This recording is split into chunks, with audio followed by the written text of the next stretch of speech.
Satu undi kita, jangan kita pernah anggap kecil. Kadang kita rasa, alah satu je pun. Tapi hakikatnya, itu satu tanggungjawab. Undi bukan sekadar pilih calon, bukan sekadar pilih parti.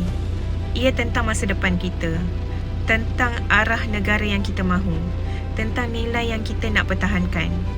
Sebab tu, jangan buat pilihan dalam keadaan sambil lewa.